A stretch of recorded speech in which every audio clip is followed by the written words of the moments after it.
Wyatt Langford absolutely destroying organized baseball in his first couple weeks as a Texas Rangers prospect. On today's show, I'm breaking down what he's doing in organized baseball, MLB's Pipeline's top 100 prospect re-rank, where the Rangers stack up, and a big Jeff Passan feature and all the takeaways from that on the Texas Rangers. All that and more in this episode of Locked On Rangers. Let's get into it. You are Locked On Rangers, your daily Texas Rangers podcast. Part of the Locked On Podcast Network, your team every day.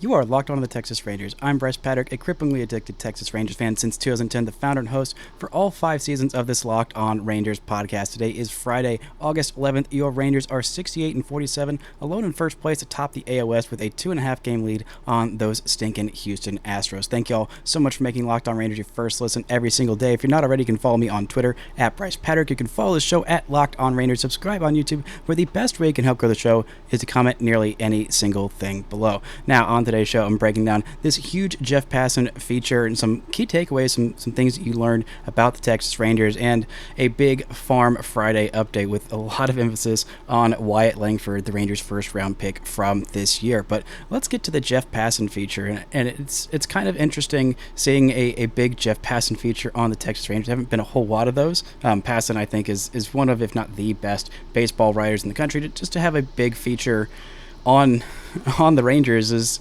kind of awesome, and about how they're awesome and how they're going for it, and they are really deeply going for it. I mean, the Rangers are in a great position right now. They are, projected to have about 95 wins according to Baseball Reference. They've got a 69% chance to win the division, which is down about 10% from where it was before this Oakland series. I believe it was as high as 80%, but unfortunately the Rangers, took 2 out of 3 in Oakland, didn't take all 3, and they didn't gain any ground on the Astros, who of course were playing the best team in the American League in the Orioles. So of course the Astros would win 2 out of 3 there, even though the Astros for the most part have been not that great against teams above 500. But the Rangers knew that this battle for the AL West would not be easy. This battle, even to get into the playoffs, wouldn't be easy. I mean, right now they have, like I said, over a 95% chance, a 96.7% chance to make the postseason at all, which is awesome. That's kind of the goal, what it was at the beginning of the season. I thought that, I didn't expect a 95 win team. I didn't expect the best offense in baseball. I expected a little bit more from the starting rotation than we ended up getting, but still, the accumulation of what went right for the Rangers and what didn't go right for the Astros to make this AL West win possible is pretty astounding, and the Rangers realized how important it was to take advantage. It's one of the things that I liked about John Daniels as a general manager. He was not afraid to go for it, and I think that's something that he impressed upon Chris Young, is the urgency to go for it when you have a window open. This is the year, and Chris Young understood that, splurging for Max Scherzer and for Jordan Montgomery and for Chris Stratton, and even giving up a little bit for Austin Hedges when Jonah Heim went down with injury. He knows that this is the window, and I applaud him hugely for actually going for it. There are a lot of teams that are pretty scared to go all in, and this didn't even feel like that much of an all-in move. I mean, the prospects they gave up were pretty good, and Luis Angel Acuna is a solid prospect. I think will be a pretty solid big league everyday regular. I think that Tekoa Roby could be a middle-of-the-rotation starting pitcher, and with we'll get to a little bit later the misfortunes and bad things that keep happening to Rangers pitchers. We talked about Cole Reagans yesterday on the show, and it would have been nice for the Rangers to have one homegrown starting pitcher, and it seems like more and more unlikely as the days go on that the Rangers will be able to do that. But, just go ahead and trade for 2 top-end starting pitchers in Max Scherzer and Jordan Montgomery. But some of the key takeaways from this Passan article, which is very good, you should go read it, and if you're an ESPN Plus subscriber, if you're not, then you just listen to what I have to say about it. But one of the key things that I learned early on is that Max Scherzer was the priority over Justin Verlander. That's what the Rangers wanted. I think that's kind of where I leaned as well. I mean, Scherzer is a little bit younger than Justin Verlander. There's a little bit less mileage on his arm than Verlander, and he's got 1 year of extra control as opposed to 2 extra years of control. So he'll be, I believe, 40 when the contract ends, as opposed to Justin Verlander, who will be 43, I believe, when his contract ends. The strikeouts this year were much better for Scherzer than Verlander. He was not as good at limiting the hard contact. He gave up a lot of home runs, but I think the Rangers saw something in there in his slider not being quite what it once was, and thought, oh, okay, well, we got one of the best pitching coaches in the business, and two of the best defensive catchers in the business. Well, I guess they didn't at the time. They had one of the best defensive catchers in the business at the time before they traded for Austin Hedges. They thought, we could probably fix that Scherzer guy who was amazing as recently as last year. And if you can get the Mets to eat a lot of salary, which they did, I mean, the Rangers are paying, I think, $16 million total. It was about $35 million that the Mets spent to not employ Max Scherzer on their team for the next season and a half, which still feels perplexing to me. I mean, I know they got a decent prospect out of it, but I mean, spending, even if you frame it as that, as getting off Max Scherzer's contract, which they were the ones that signed all this, shoulder shrugging of, wow, how did we get into this position? We're all trying to find the guy who did this. Well, the Mets were the ones who did that, and signing a bunch of old pitchers, which I said at the time was not a great idea, but now I'm kind of having to backtrack and say, oh, actually, Max Scherzer was the one that was a good idea. It's Justin Verlander that was the one that wasn't the good idea, because now Verlander is, of course, back with the Astros, and it was a nice, 3 months to not have him on those stinking Houston Astros. But anyway, I like that they prefer Scherzer. I think there's a higher ceiling there. I mean, I know we saw Verlander be amazing as recently as last year, but the strikeout numbers are down. The velocity, it seems like, keeps going down for Verlander. He is just a little bit older and has so many innings on his body. And I know that Verlander is very good, and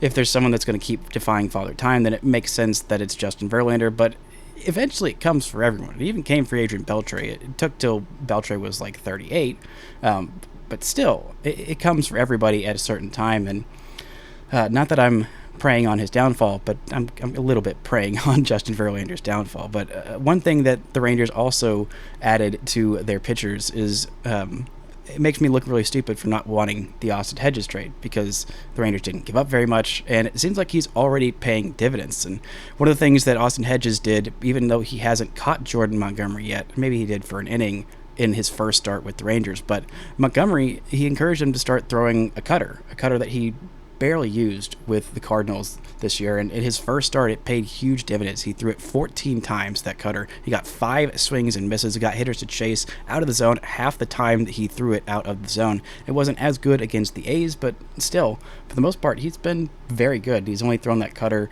42 times on the season, but he's thrown 23 of those in 2 starts with the Rangers. So I think that's a great thing for a guy who's a sinker baller, who's got that kind of repertoire. I mean, that was one of the pitches that worked really, really well for Martin Perez last year when he was going right. So I think adding that kind of helps him out. He was a fastball, changeup, curveball kind of guy before he added that cutter. So I think it gives him something different, a new look, and he's already very good. And if he gets even better with the Rangers, then he's got Austin Hedges to thank a little bit for that. Coming up, we're going to look a little bit more at why going all in is so important, and a few Rangers in the top 100 prospects of MLB Pipeline. But first, this word for our sponsors. Want the chance to win more money with less picks? Head to Sleeper, where you can win up to 100 times your money on just 2 or more fantasy baseball picks. Do you think John Gray is going to have a really great start tonight against the Giants? Well, if you do, then on Sleeper you can swing for the fences with up to 100 times payouts. All you have to do is choose 2 or more players that you like and select more or less on their stat categories like home runs, strikeouts, hits, and more. Get your picks right, and you could win really, really big. Dynamic payouts are live. What are dynamic payouts? Well, in short, each player projection now has a multiplier attached to it, as opposed to preset multipliers based on the number of legs in the contest. With dynamic payouts, there also comes more stat categories to place contests on. So, use promo code LOCKEDON and you'll get up to a $100 match on your first deposit. Terms and conditions apply. See Sleeper's terms of use for details. Currently operational in over 30 states. Check out Sleeper today. Shout out to the Everydayers for making Locked On Rangers your first listen every single day. If you're not already, you can follow me on Twitter at BrycePack. Follow the show at Locked On Rangers. And the Rangers take on the Giants this weekend, a fun reunion with Bruce Bochy. You can catch every pitch with the hometown broadcast on SiriusXM. Just download the SXM app and search Rangers. Now, There were a couple good quotes from Chris Young, and what really stuck out to me is the one at the very end of this article. He said, "This team deserves every opportunity to try to win this year. Our fans deserve it, and there's a price associated with it, and we were willing to pay it." Wow. That is some solid stuff from Chris Young, who knows the price to pay, knows that it's worth it, and knows that going all in this year is the right move. This doesn't feel like there's any super juggernaut teams. I mean, the Atlanta Braves have been amazing all year, and they're kind of crashing back down to earth a little bit around 500 for the last couple of weeks. And the Dodgers kind of feel like they punted on this year just to get a chance at Shohei Ohtani next year. The Rays were incredible to start the season, and they just had their ace go down. Their offense has been pretty dried up since the calendar turned to July, and the Orioles are okay, but we've seen them look not great. Their starting pitching staff is just fine. Their offense is pretty good, but not as good as the Rangers, and the Astros have had so many injuries to their starting pitchers and to Jose Altuve and to Yordan Alvarez. I mean, this is the year for the Rangers to go in, and I'm glad that Chris Young recognized it and he actually went and did it, because the Rangers have the system to do it, and they have 4 guys in the top 100 prospects of all of baseball according to MLB Pipeline. Now, the 4 guys on there at this mid-season re-rank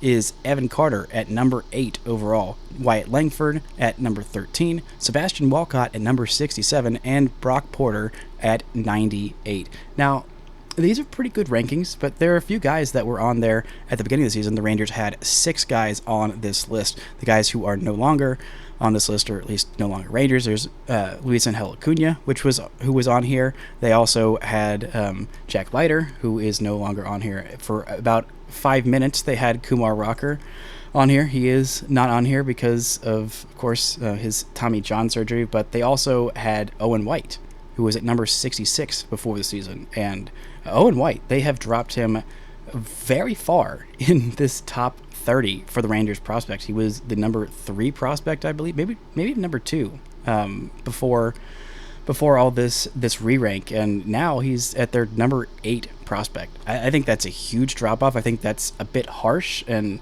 it kind of shows what him losing his velocity this year has done. He had the neck injury that he was pitching through, and so far the velocity just hasn't come back, and therefore the swing and miss is not quite there as much. Right now, Owen White is at 8, below Anthony Gutierrez and just above Kumar Rocker. I'm a little surprised that Jack Leiter didn't fall further. He's at number 4 or number 5. It goes the top 10: Evan Carter, Wyatt Langford, Sebastian Walcott, Brock Porter, then Jack Leiter, Justin Foscue, Anthony Gutierrez, Owen White, Kumar Rocker, and Dustin Harris. A couple other guys that jumped up pretty high. Cameron Colley, who I had on the show a couple weeks ago, go check that out in your podcast or YouTube feeds. He is at number 13. Abimelec Ortiz is all the way up at 14. That is a pretty huge jump for him, including also Echirdy Vargas, who is a middle infielder in the Rookie League, who has been absolutely tearing it up. He is at number 20 on this list. A couple other new names to look out for is guys in the Rookie League: Marcus Torres, the outfielder for the Rookie League, an 18-year-old there, and Jesus Lopez, a catcher in the Rookie League, the only catcher on this list. And I thought, okay, like maybe they're just throwing a catcher in there just for funsies, and you read his bio and it's, oh, well, his defense is pretty good as a catcher, and then you look at his numbers for the Arizona Rookie League, and they're pretty good in Jesus Lopez, who's at number 25 on this list. He's got a slash line of 289, 396, and slugging 644. That is a 1,040 OPS in 13 games, just 45 at-bats, but still, that is some solid stuff from a catcher. 3 home runs, 2 triples as a catcher in those 13 games, and 3 doubles. That's solid. That's really solid. He also had more walks than strikeouts the year before when he split time between the DSL, the 2 DSL teams. So that's nice to see. We'll see how much time he gets. Obviously not a whole lot of games this year in the Rookie League. He didn't play in the Dominican Summer League before this, so it seems like he's been stateside the whole time, but only 13 games. Maybe there's been some sort of injury or something, but just something that's kind of interesting. And the Rangers had 3 guys in the top, I guess still have 3 guys in the top 60 of Baseball Prospectus mid-season. Baseball Prospectus was much higher on Wyatt Langford at number 5 than they were Evan Carter at number 11. I think that Carter is top 10 most places. They also had Sebastian Walcott at at 60 and Luis Angel Acuna at 59. But Luis Angel Acuna is no longer a Rangers prospect. But still, I think this is encouraging stuff. Kind of shows the Rangers system is still very, very good.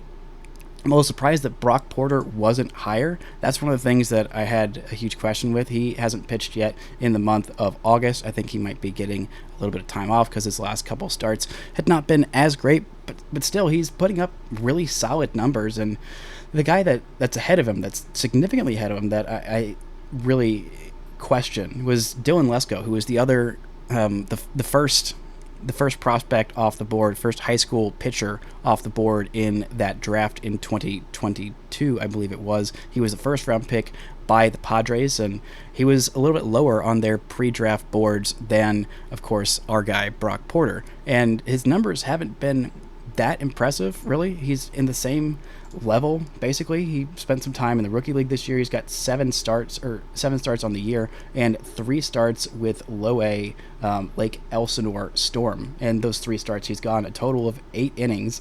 He's got 4 walks. He's got a 7.88 ERA, and he had an ERA of 10.80 in 4 starts for the Padres rookie league team. So I don't really know why he is that much further along than our boy. But hey, they all prioritize different things. It happens. Whatever. It's fine. I'm fine. Clearly, I'm fine, because the Rangers have an absolutely dominant prospect in Wyatt Langford, who is just tearing every level of baseball. And then coming up, we're going to look at our prospect of the week and a little bit around the farm, what they've been doing for the last 7 days. But first, this word from our sponsors.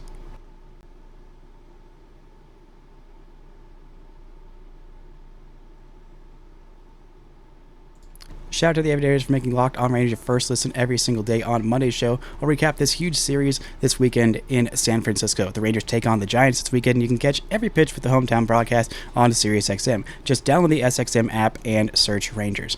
Now, my prospect of the week, there is very little drama to this one. It, of course, is going to be Wyatt Langford, who has just been absolutely on fire at literally every level he's played at. Only 10 professional games for him so far. Half of those have come this week.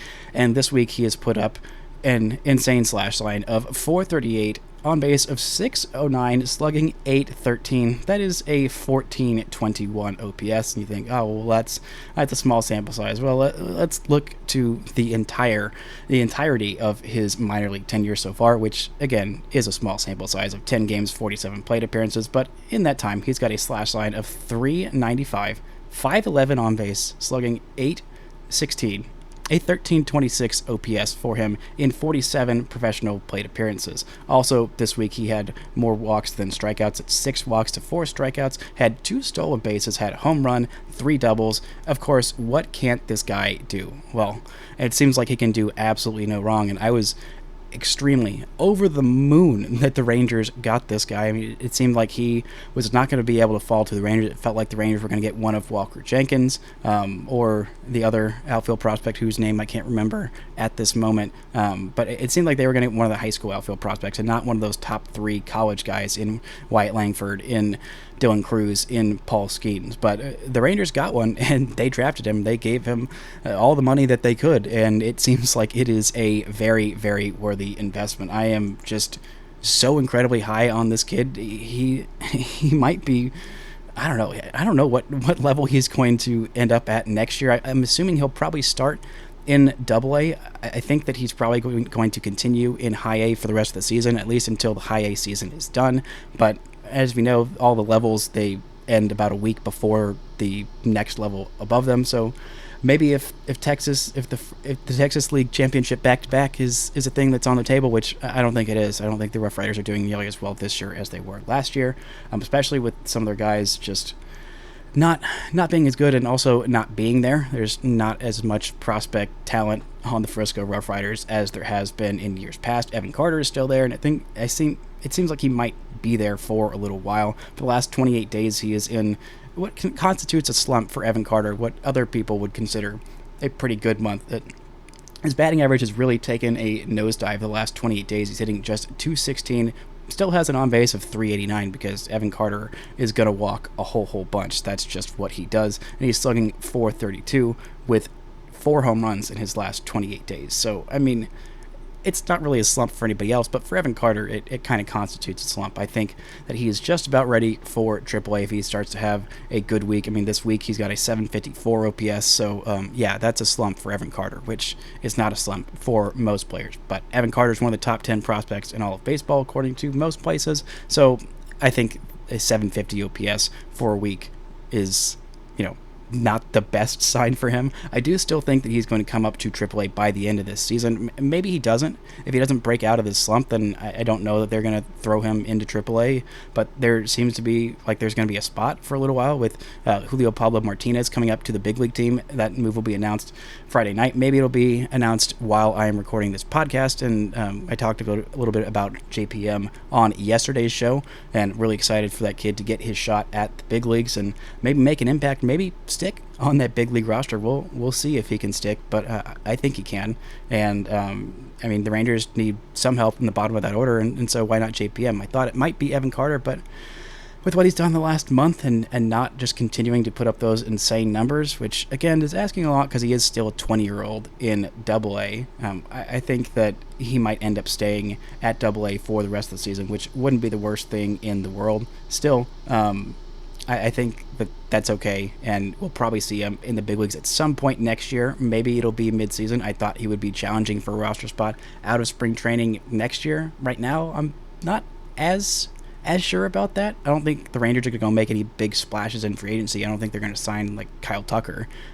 I'd be really happy if they did. That'd be great, but I don't see them making splashes on an outfielder that would, disrupt the plans for left field. I think right now it'll probably be Zeke Duran in left field next year, or maybe it'll be Dustin Harris if he continues to put up some pretty good numbers, or maybe it'll be JPM. I mean, who knows at this point, but I'm not really worried about it because especially with Wyatt Langford and Evan Carter coming up, and I think both of them will be up at some point, at least by 2025. I mean, if Wyatt Langford keeps doing this, I mean, they might call him up to AA next week. I don't think they're going to. I think they're going to be pretty cautious with him until he shows that there's absolutely nothing he can learn from being with the Hickory Crawdads, which I don't think is the case. I think he can learn quite a bit, but he has had a great first couple of games with the Hickory Crawdads, great first 10 games to his major league or his minor league season career. And I think just the sky is the limit for this kid. He's played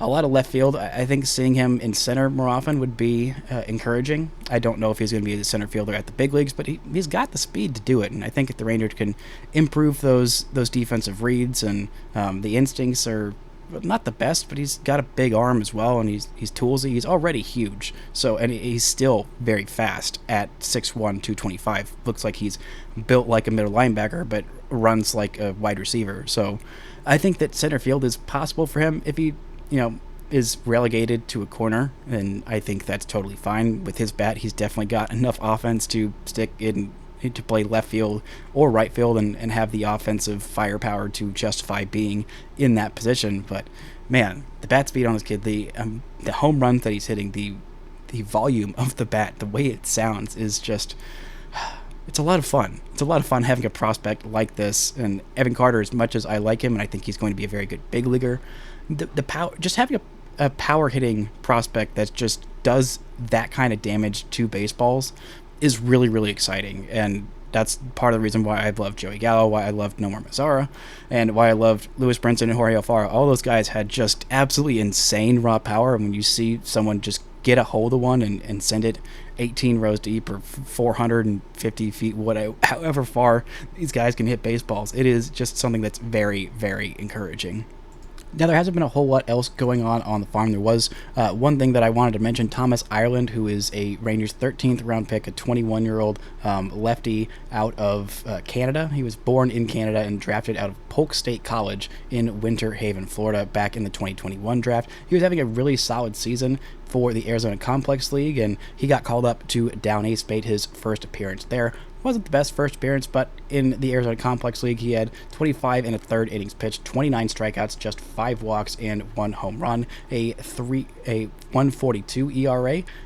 Right now, he has got a 0 ERA in his 3 innings pitched for Down East. Only threw 3 innings, kind of a piggyback start situation, 2 walks for him, 2 strikeouts, just 3 hits, and 1 unearned run for him. A solid debut. Not the best, but pretty solid, and he's a guy who I'm kind of keeping just a little bit of an eye on. Congratulations to him for having a solid full season ball debut. Another guy who I'm keeping an eye on, and Antoine Kelly. I'm not entirely sure why he is still in AA, but he is still there. Over the last 28 days, he has thrown in 9 games, gotten 1 save, 11 and a third innings pitched, 10 strikeouts, just 2 walks. That is very encouraging. The strikeouts per 9 being down a little bit, not great, but just the 2 walks in the last 28 days. That is something that is great, because he is a guy who, again, very erratic, very good raw stuff, and maybe could end up making an appearance in the pen for the Rangers down the stretch. I'm not entirely sure. I think he was protected on the 40-man. Actually, no, he was not protected on the 40-man roster, so there would need to be some finagling there, but I think he's got about as high as upside as any relief prospect in the system. I'm encouraged by what I've seen from him this season, limiting those walks to the untenable range where it was last year into the definitely tenable range, while still, for the most part, keeping up those strikeout numbers on the season. Good on him. In the last 7 days, he's pitched 2 games and has not allowed a single base runner. They have gone 0 for 6 with 1 strikeout, so good on him.